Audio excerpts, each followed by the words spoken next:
오늘 아침 일라디오 이선영 아나운서의 진행으로 듣고 계십니다.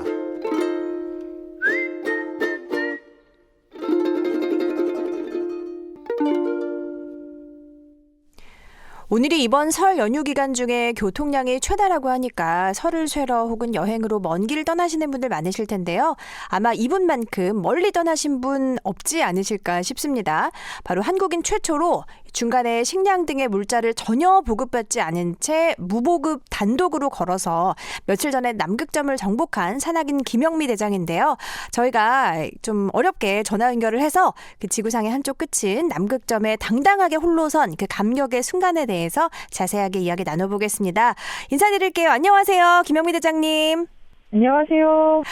일단 먼저 너무나 축하드립니다. 그야말로 쾌거라고밖에 표현을 할 수 없을 것 같아요. 네, 많은 축하 받으셨죠? 네, 많이 응원해주신 분들이 많아서 무사히 다치지 않고 남극점까지 도착할 수 있었던 것 같아요. 네. 감사합니다. 언제 출발을 하셔서 남극점에 도착을 하신 걸까요?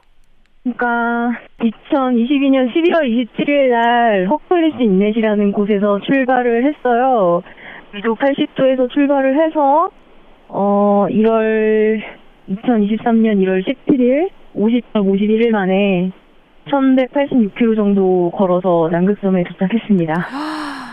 1000km가 넘게 50박을 넘게 걸으셨다니 진짜 저로서는 상상이 안 가는데 이게 그러면 어디서부터 남극까지 어떻게 걸어서 가신 걸까요? 헛플리스 인넷이라는 곳은요, 이렇게 그 바다가 얼어있지만 빙붕하고 육붕하고 시작하는 지점이고 위도 80도거든요. 해발고도 170m에서 출발해서 직선거리로는 1130km예요. 근데 이제 실제 걷다 보면 사람이 직선으로 걸을 수가 없고 장애물을 피하면서 이렇게 가다 보니까 1186km가 됐고 지금 제 도착했던 남극점은 2840m거든요. 그렇게 해서 50박 51일 동안 혼자서 걷고 혼자서 먹고 혼자서 자고 있습니다. 혼자서 가신다는 것도 너무 대단하고 그게 이제 운동화 신고 간 게 아니잖아요. 스키 신고 썰매 끌고 가셨을 텐데 그 남극이 지금 횡단하기에 날씨 조건이 어떤가요? 좀 다른 계절보다 좀 나은가요? 남극은 1년이 이제 백야하고 흑야로 나뉘는데 지금은 백야라서 하루 종일 해가 지지 않아요. 그래서 절기상으로는 여름 시즌이죠. 하지만 이제 마지막 날 남극점에 도착하던 날이 영하 31도거든요. 근데 막판에 한 열흘 동안 그 고도가 높으니까 2000대를 넘어서면 거의 영하 31도가 좀 따뜻하다고 느껴질 정도로 계속 강추위가 좀 지속되는 날씨였어요. 야, 여름이 그냥 30도가 아니라 영하 30도라니 상상이 안 가는데요.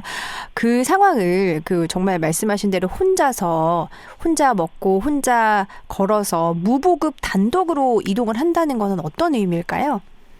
사실 처음부터 혼자 떠날 생각은 아니었는데 이런 것들을 같이 할 만한 사람을 구하는 것도 쉽지가 않고 특별한 시간, 긴 시간과 또 특별한 큰 비용을 지불해야 하는 곳이다 보니 준비를 하다 보니 혼자라도 가지 않으면 안 되겠다라고 생각을 해서 혼자 떠나게 되었었죠.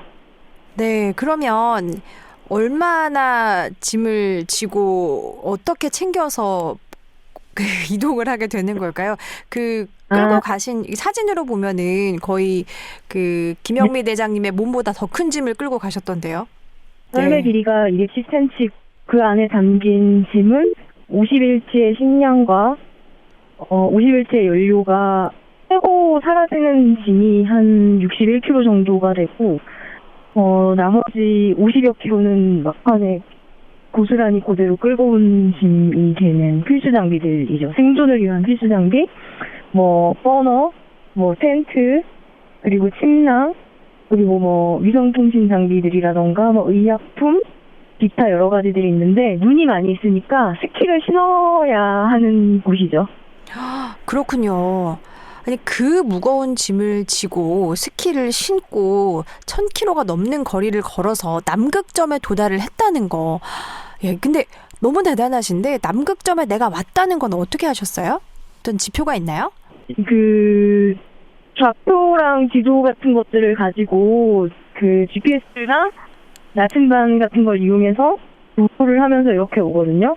근데 이제 그 바람의 방향이나 이런 것들을 통해서 남쪽으로 가는 방향을 읽어요. 그리고 햇빛을 통해서 그림자의 기울기나 이런 것들을 보면서 남쪽 방향을 읽어 나가는데, 남극점 일단 GPS 좌표에 S 위도 90.0000 이렇게 딱 찍히거든요. 어머나. 근데 그 남극점에 도착을 하면 그 지리적 남극점이랑 그리고 세러머니를 하는 이제 최초에 도달했던 남극점에 두 장소가 있어요. 그 세러머니를 하는 장소에는 그 지리적 남극점 그쪽에는 그 장소에는 인구들이 있죠. 그리고 네네. 이제 남극주역에 갈 때들의 국기들이 이렇게 있습니다. 그렇군요. 아니 그러면 그 지리적 남극점 딱 찍힌 거 보셨을 때 그때 기분 어떠셨어요? 90.0000 그거 찾는 게 쉽지가 않아요. 막 그 GPS를 들고 계속 이렇게 왔다 갔다 하는데 이게 자기장에 의해서 만들어지는 거니까 계속 움직이거든요. 그래서 저도 그걸 따라서 이렇게 움직여야 되는데 그냥 해냈다 이제 끝났구나 약간 그런 시원한 기분이었던 것 같아요. 정말 뭐랄까 말로 표현을 다 하긴 힘들 것 같아요. 그 50일간의 그 걸어왔던 그 여정이 다 떠오르실 거고 드디어 성취했다라는 그런 마음들 너무나 뿌듯하셨을 것 같은데요. 그 남극 탐험이라는 단어 자체는 저는 옛날에 책에서 이제 아문센 뭐 얘기하면서 들어봤는데 지구상의 남극점에 서본 사람들이 많지 않잖아요. 이전에는 우리나라에서 팀으로 간 적은 있었다면서요? 네, 그 95년도하고 96년도에 허영우 대장님이 이제 남자들로 팀을 한 4-5명씩 꾸려서 2번 남극점에 서셨고, 그리고 박영석 대장님이 2003년하고 2010년에 2번 팀으로 꾸려서 가셨는데, 2010년은 스노우모빌로 태양열 에너지를 이용해서 가셨어요. 그러니까 한국에서 걸어서 남극점에 온 거는 2003년 이후로 처음인 거니까 거의 19년? 16년인가? 아니 19년? 네. 근데 게다가 혼자 가셨잖아요. 다들 팀이었는데. 야, 이게 정말 전 세계에서 제가 이제 알기로는 17명의 여성이 남극점을 밟았는데 무보급으로 성공한 우리 김영비 대장님 같은 경우는 정말 10명밖에 안 된다고 해요. 너무나 대단하시고요. 그 남극에 도전하기 위해서 훈련을 좀 많이 어떤 준비를 하셨을까요? 일단은 저는 산악인이니까 산에 다니면서 경험한 것들이 많이 있죠. 그러니까 히말라야나 알프스나 바이칼 같은 그런 곳에서 경험한 그런 체력과 여러 가지 노하우들이 많은 도움이 됐고, 특별히 남극을 위해서는 2017년에 바이칼을 혼자 단독으로 700km를 갔어요. 그러니까 나 자신을 스스로 테스트해봐야겠다라는 생각이 들어서 그때 아마 많이 힘들었으면 포기를 했을 건데 한 번쯤은 나도 도전해볼만 하겠다라는 생각을 가지게 돼서 그 이후로 계속 쭉 준비를 하면서 여기까지 오게 됐습니다. 네. 와, 그러면 그동안의 숱한 그 산악 경험들이 또 남극에 가기 위한 준비가 되셨다는 말씀인데요. 남극점뿐만 아니라 그 7대륙 최고봉도 모두 올라가 보셨다고 들었는데요. 어디 어떤 순서로 가셨는지 기억이 나실까요? 제가 제일 처음 온 곳이 2004년 빈슨메시프, 남극대륙 최고봉 빈슨메시프였고, 그리고 2005년에 알래스카 북미 최고봉 데날리를 갔고, 2006년 1월 2일에 남미 최고봉 아콘카구아, 그리고 오세아니아 최고봉 칼스텐츠, 킬리만자로, 그리고 2008년 5월에 에베레스트 등정하면서 7대륙 최고봉 모두 완주했어요. 네, 와.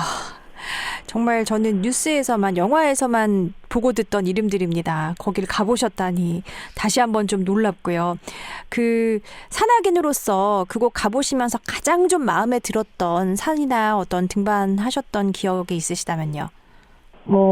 제가 처음 등정한 산이 남극 최고봉 빈슨메시프이기도 하고, 그때 등정을 하고 비행기를 타고 남극 대륙을 떠나오는데 그 얼음이 막 얼어있는 창밖으로 보이는 남극 대륙의 이 수평선 끝이 되게 아름다워 보이는 거예요. 그래서 네. 나도 저기를 한번 걸어보고 싶다. 그리고 내가 다시 남극에 온다면 저 끝을 향해서 내가 걸어가고 있겠구나.